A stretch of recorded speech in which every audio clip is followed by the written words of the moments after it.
Hi, எல்லோரும் எப்படி இருக்கிறீங்க? நல்லா இருக்கிறீங்களா? மறுபடியும் உடம்பு சரியில்லைங்க. ஒரு செட்டு மாத்திரை ஓட்டால் கேட்காதுங்க. இன்னும் 2 தடவையாவது ஓடணும். மறுபடியும் நல்லா இல்லைங்க. இருந்தாலும் தைக்கிற வேலை வந்துருச்சு. தைச்சி தானே ஆகணும். தைச்சா தானே காசு நம்மளுக்கு. அதான் உட்காந்து தைச்சேங்க. இன்றைக்கி பூரா உட்காந்து தைச்சி ஏதோ ஒரு 20 டஜன் முடிச்சிருக்கிறேங்க. 2 நாளாக உட்காந்து 20 டஜனுக்கு மேலேயே முடிச்சுட்டேங்க.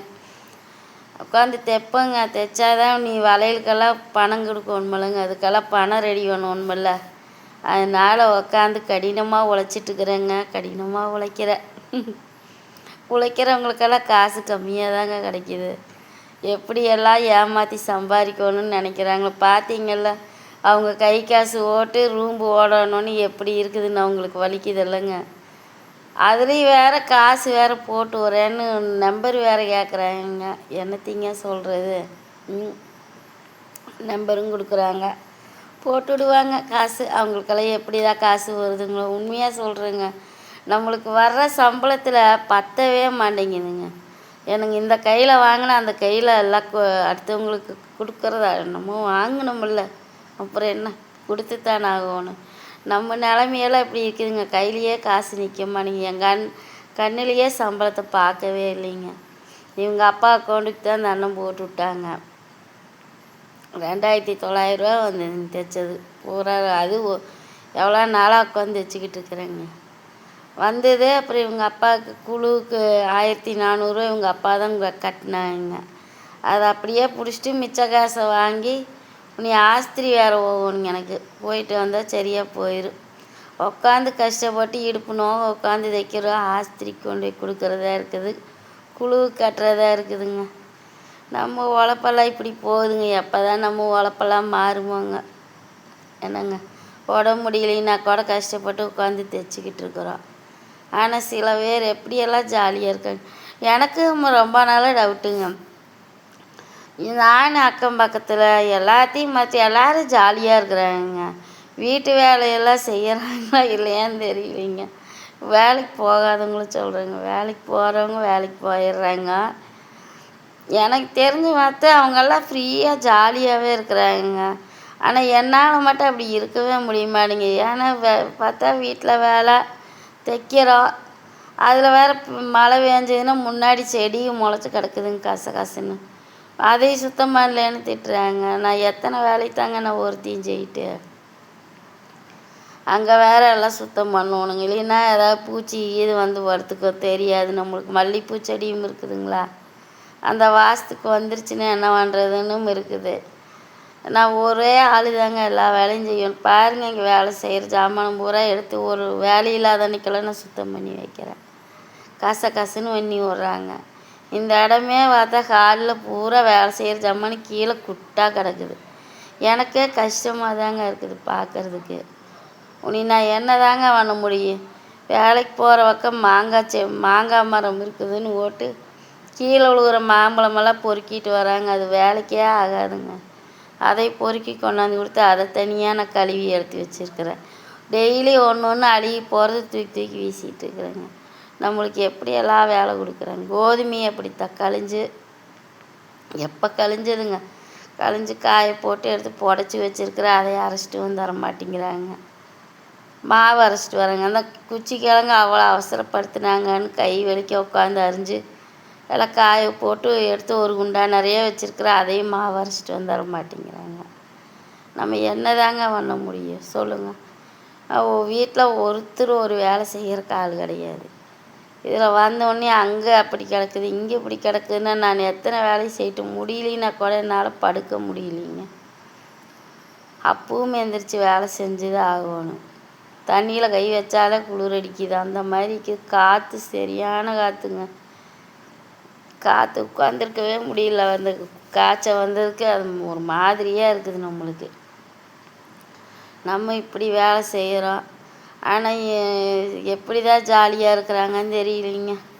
நம்ம எங்கேயாவது ஒரு பக்கம் போவோன்னா சோறாக்கி வச்சுட்டு எல்லாம் எடுத்து தட்டு இட்டு எல்லாம் கொண்டாந்து ஹாலில் வச்சுட்டு போனால் தான் வந்து சாப்பிட்றாங்க. இல்லைன்னா சாப்பிட்றதே இல்லை. நம்ம நிலமை அப்படி இருக்குது. அன்றைக்கி பழனி போகும்போதுமே அப்படித்தாங்க. காலையில் நேரமாக எழுந்திரிச்சு சோறாக்கி வச்சு போட்டு தான் கோயிலுக்கு கிளம்பி போனேன். அது மாதிரி நம்ம எங்கேயாவது போகணுன்னா அப்படியே எரிஞ்சு கூட போக முடியாது. இந்த கருப்பியெல்லாம் பாருங்க, பசங்களுக்கு சாப்பாடு இருக்குமா இருக்காதா எதையை பற்றி யோசிக்கிறது இல்லை. அவள் சந்தோஷமாக போகணும், ஜாலியாக இருக்கணும்னு நினச்சி போகிறா. என்னங்க, ஆனால் நம்மளுக்கெல்லாம் அப்படி இல்லைங்க. எங்கே போனாலும் எல்லா வேலையும் செய்யணும், போயிட்டு வந்து எல்லாத்துக்கும் சாப்பாடு செஞ்சு கொடுக்கணும். என் கையில் காசு இருந்ததுன்னா வந்து சலுப்பாக இருக்குதுன்னா கடையில் வாங்கிட்டு வந்து நான் தான் கொடுக்கணும். கொடுக்குற காசு இல்லைன்னா வந்து சமைச்சு கொடுக்கணும். ஐயோ, எந்த எழுத்து மாதிரி யாருக்குமே இருக்கக்கூடாதுங்க. சரி, நம்ம அன்னைக்கே கோயிலுக்கு போயிட்டோம். வர்றதுக்கு மணி 10 ஆச்சு. ஏதாவது ஒன்று வீட்டில் சமைச்சு ஒரு ரவை இது வாங்கிட்டு வந்து கிளறி வைக்கலாம், இல்லை ஒரு சேமியா வாங்கி கிளறி வைக்கலாம். 2 பேரும் அப்பனும் மகனும் வீட்டில் இருந்தாங்க. பெரியவனும் இவங்க அப்பா அம்மா, சின்னவனும் நானும் தான் போனோங்க. வந்து பார்க்குற ஒன்றுமே சமைக்கல. நான் இதுக்கு எல்லா வேலையும் முடித்து வச்சுட்டு சோறாக்கி வச்சு கிளி வச்சுட்டு தான் கிளம்புனேன்.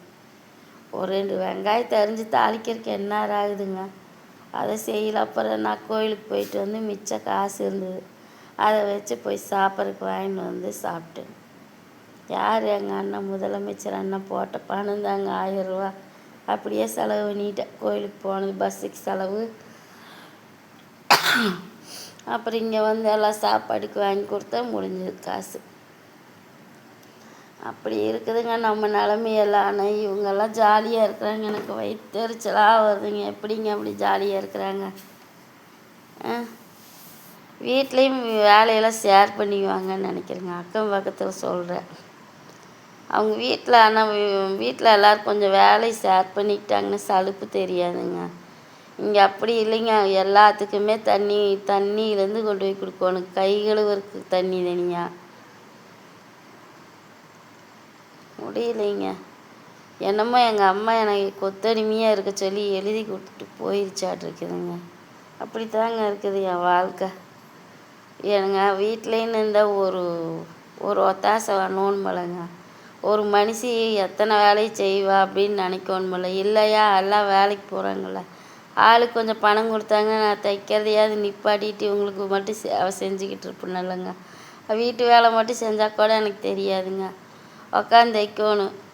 மணி இப்போ 11:45 ஆச்சு. ஒரு 12:30 வரைக்கும் தைச்சிட்டு தான் போய் படுப்பேன்.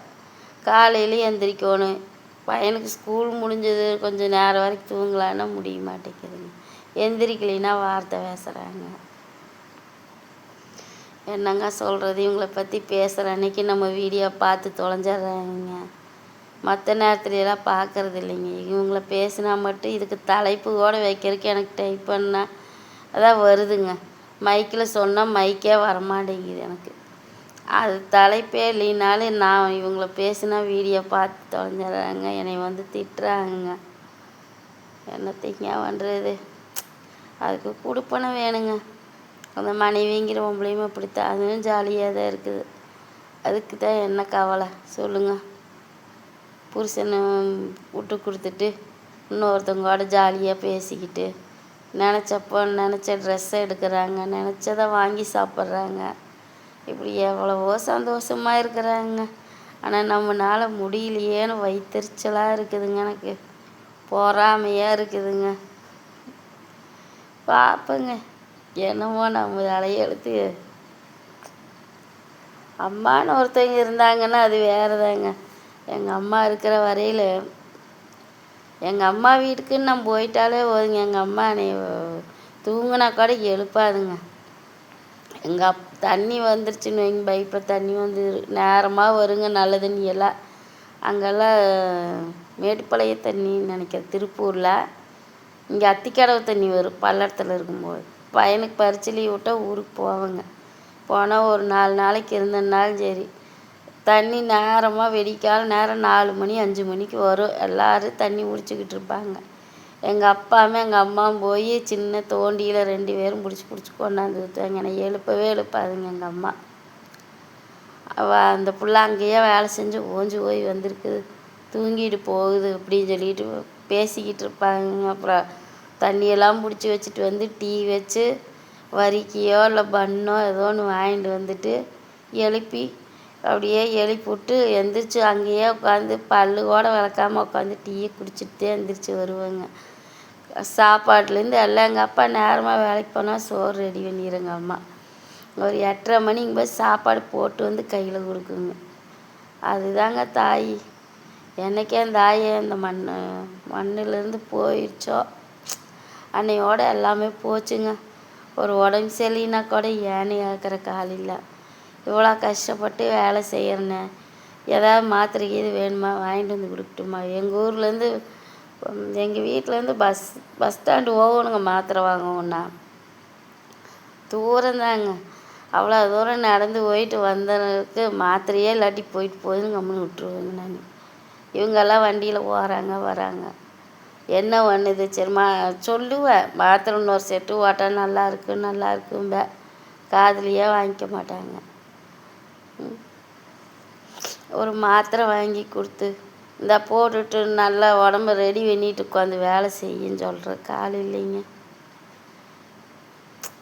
எங்கள் அப்பா முடியாமல் இருந்தாங்க கூட எனக்கு உடம்பு சரியில்லைன்னா போய் மாத்திரை வாங்கிட்டு வந்து கொடுக்குங்க.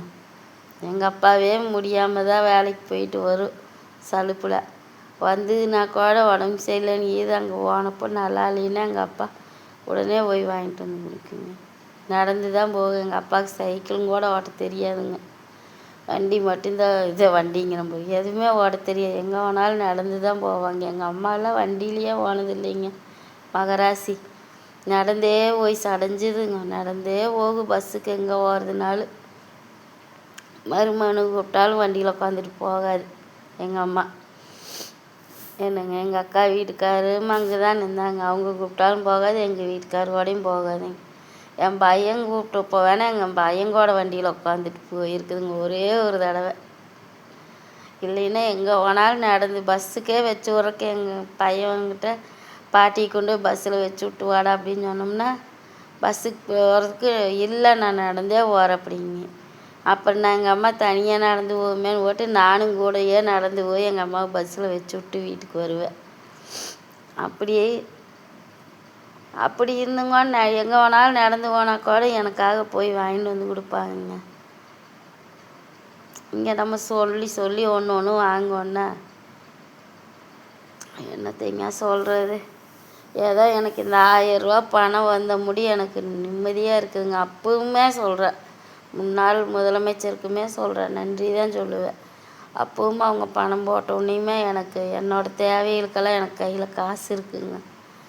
அவங்க பணம் போட்டுவிட்டு இப்போ அதையவே அண்ணாவும் கொடுக்க முடியும். எனக்கு ரொம்ப சந்தோஷம். உண்மையாக எனக்குன்னு நான் தைக்கிற காசு 10 ரூபாங்க கூட என்ற கையில் வச்சு செலவு பண்ண முடியாதுங்க. இந்த காசு வர முடியுதா? எனக்கு தேவையானது ஒரு மாத்திரை, ஏதாவது ஒரு நல்லா இல்லைன்னா அஸ்திரி போகிறது எல்லாம் இது தாங்க. ஓகேங்க, ரொம்ப லேட் ஆயிடுச்சு. உங்களுக்கு போர் அடிக்கும். இன்னும் நிறைய என்னோடய ஃப்ளாஷ்பேக் கதையெல்லாம் இருக்குது. சின்ன வயசில் நான் பண்ண குறும்பெல்லாம் சொல்கிறேங்க. பாய்.